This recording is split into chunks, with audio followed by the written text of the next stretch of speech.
2,000 years ago, on a rugged hillside in the shadow of the Roman Empire, an event took place that would fracture the timeline of human history. We call it a sermon.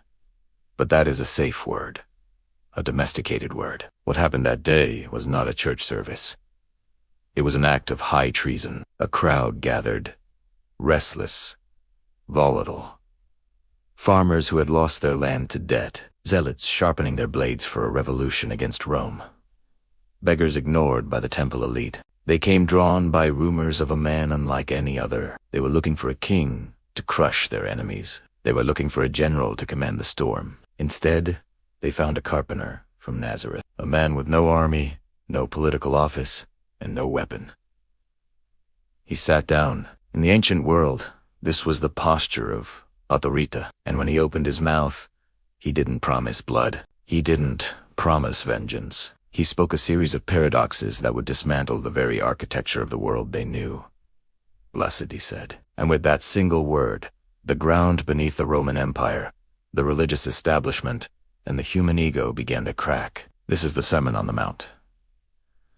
But tonight, we are going to read it differently. We are going to peel back the layers of tradition to see the radical, dangerous core beneath. We will look at the parallels in the Gospel of Thomas, the echoes of the Essenes at Qumran, and the raw, Aramaic meanings that have been lost in translation. Why does this message still terrify the powers that be? Because Jesus didn't just teach us how to live. He revealed a secret physics of the universe, a counterintuitive reality where the weak conquer the strong, and the mourners outlast the tyrants. Stay with me. Stay with me. We are about to uncover the hidden thread, running through Matthew chapters 5, 6, and 7. A thread that connects the ancient forbidden gospels to the storm raging in your own soul right now. The question is no longer whether you've heard his words. The question is, can you survive them? To understand the shock of this sermon, we must understand the nightmare of the first century. This was not a time of peace. It was an occupation. The Jewish people were being crushed. The Roman pox. Romana was peace, at the end of a sword. If you rebelled, you were crucified. If you couldn't pay your taxes, you were enslaved. In response, the world had fragmented. The Sadducees collaborated with Rome to keep their power. The Pharisees built walls of legalism to keep themselves pure. The Zealots, the Sicarii, carried curved daggers to assassinate Romans in the crowds. And the Essenes, they fled to the caves of Qumran, writing the Dead Sea Scrolls, waiting for a war of the sons of light against the sons of darkness. They all expected a messiah of war, a conqueror who would break the teeth of the wicked. Into this powder keg walks Jesus. He sits, and he drops a nuclear bomb of nonviolence. Scholars call this the Great Rebessel in the Gospel of Thomas. Lohon 54, Jesus says, "Blessed are the poor, for yours is the kingdom of heaven." This parallel confirms that this was a core, authentic teaching of the historical Jesus, recorded across different traditions. But notice the subversive nature of it. The Emperor Caesar Augustus was called Son of God. He was called the Savior of the world.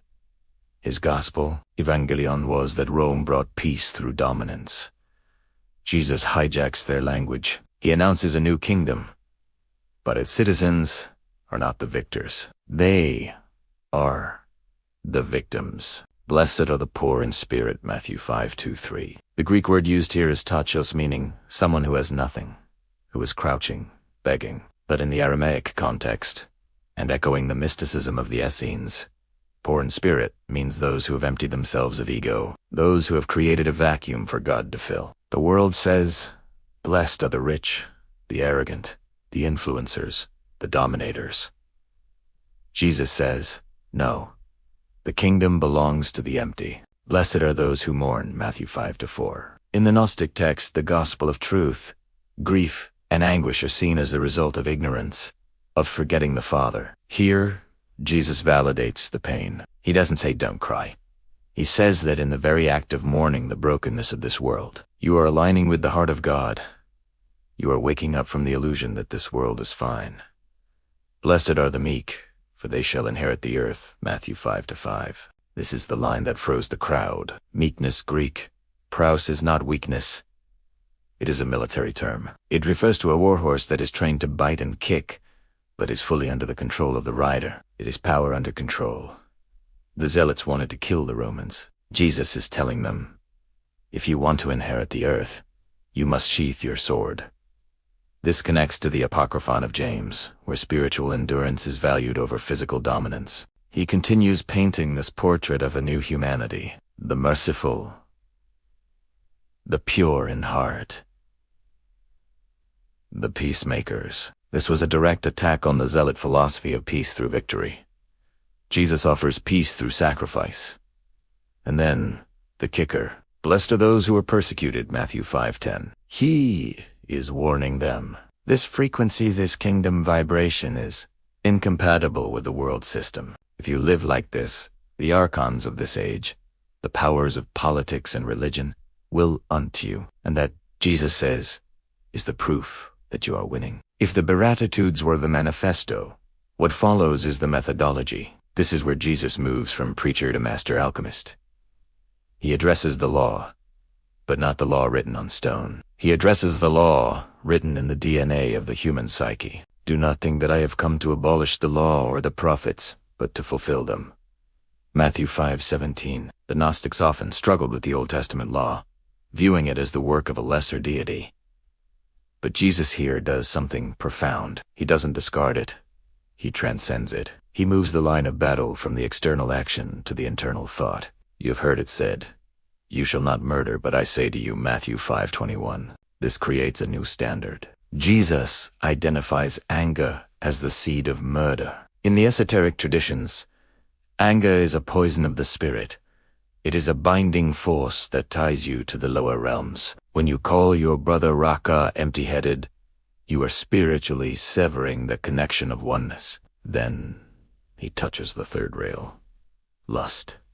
You have heard it said, you shall not commit adultery, but I say to you, Matthew 5:27. He is diagnosing the human condition. He knows that the eyes are the portal to the soul. In the Gospel of Thomas, Jesus speaks of making the two into one, unifying the inner and outer.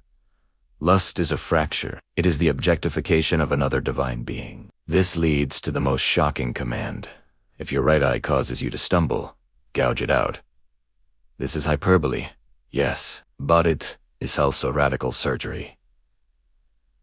It echoes the strict discipline of the Ession communities. It means, be ruthless with the things that poison your spirit. Do not negotiate with the cancer in your soul. And now, we arrive at the impossible summit, the teaching that separates Christianity from almost every other philosophy on earth. You have heard it said, love your neighbor and hate your enemy. But I tell you, love your enemies and pray for those who persecute you. Matthew 5:44. To a Jew in the first century, the enemy was Rome. Rome raped their women. Rome enslaved their children. Rome taxed them into starvation. Jesus is saying, love the Roman soldier. Is this masochism? No. It is spiritual warfare. When you hate your enemy, you remain in the cycle of karma, the cycle of action and reaction. You are trapped in the same low frequency as the oppressor.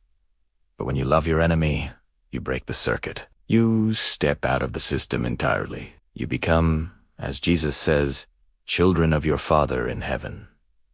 You mimic the source. The sun shines on the evil and the good. The rain falls on the just and the unjust. This is the God perspective.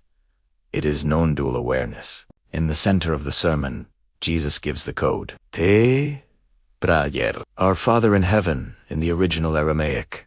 This opening is Ebuan. It implies a birthing force, the breath of life. It is far more mystical than the static Father we think of today.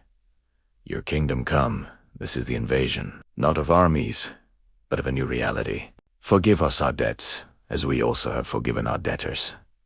Here is the mechanism. Forgiveness is not a feeling. It is a release of cosmic debt. In the ancient world, debt slavery was real. Jesus is using economic language to describe spiritual liberation. If you hold a grudge, you hold a debt. And if you hold a debt, you are bound to the debtor. Jesus is teaching us how to be free. Now, we must bridge the gap of 2 millennia. Why does a sermon delivered on a rock in Galilee matter to a generation living in the digital matrix? Because the human condition is not changed. The technology is different, but the slavery is the same. Jesus pivots to the two gods that war for the human soul, the true God and Mammon. No one can serve two masters. You cannot serve both God and money. Matthew 6:24. Notice, he personifies money. He calls it Mammon. In ancient Semitic cultures, and later in medieval demonology, Mammon wasn't just currency. It was a spiritual entity, an archon of greed, an intelligence that promises security but delivers anxiety. Look at our world.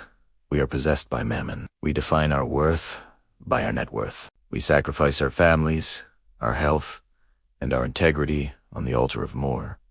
And the result, an epidemic of anxiety. Therefore, I tell you, do not worry about your life. Matthew 6:25. Jesus points to the birds, the lilies. This ties deeply to the Gnostic concept of sobriety. In the Gospel of Thomas, Jesus says, I found them all drunk, and I did not find any of them thirsty. Worry is a form of spiritual drunkenness. It is being intoxicated by the illusion of control. Jesus invites us into the divine flow. Seek first the kingdom. This is the antidote to the modern matrix. The matrix tells you to hustle, to hoard, to fear the future. The kingdom tells you to trust, to give, to live in the eternal now. And how do we treat each other in this modern pressure cooker? We judge. Do not judge, or you too will be judged. Matthew 7:1. Psychologically, this is projection. Carl Jung, the psychoanalyst who studied Gnosticism deeply, would say that the shadow we see in others is actually the shadow within ourselves. Jesus saw this 2,000 years ago. Why do you look at the speck of sawdust in your brother's eye and pay no attention to the plank in your own? Social media is an engine of judgment. It is a machine designed to help us ignore our own planks while destroying others for their specks. The Sermon on the Mount is the cure for cancel culture. It demands that we do the hard, dark work of self-examination before we dare to correct the world. So in everything, do to others what you would have them do to you. Matthew 7:12. The Golden Rule. It sums up the law and the prophets. It is the algorithm of the kingdom. If practiced, it deactivates the ego. Jesus concludes his manifesto with a terrifying image, not a promise of sunny days, but a promise of a storm. Therefore, everyone who hears these words of mine and puts them into practice is like a wise man who built his house on the rock. Matthew 7:24. The rock here is not just intellectual belief. In the Aramaic tradition, hearing and doing are the same action. There is no word for hearing that doesn't imply obedience. This aligns with the Gnostic search for gnosis, experiential knowledge. You cannot just know the Sermon on the Mount. You must become it. The sand is the wisdom of this world. It is the shifting ideologies of politics, the fleeting security of Mammon, the fragile ego of religious performance. Jesus warns us, a storm is coming. It comes for every life. It comes for every civilization. The floodwaters of chaos will rise. The Sermon on the Mount is not a list of rules to get you into heaven when you die. It is the structural engineering required to survive the collapse of the world while you are alive. We are living in a time of shifting sand. Our institutions are crumbling. Our anxiety is rising. The storm is at the door. So, the question echoes from that Galilean hillside to where you sit right now. What are you building on? Are you building on the resentment of your enemies, or the radical power of forgiveness? Are you building on the anxiety of Mammon, or the providence of the Father? Are you building on the hypocrisy of judgment, or the clarity of the pure heart? The crowds were amazed at his teaching because he taught as one who had authority, not as their teachers of the law. That authority is still calling. It is calling to the remnant, to the poor in spirit who are ready to abandon the games of this world, to inherit a kingdom that cannot be shaken. The blueprint is in your hands. The storm is on the horizon. Build wisely.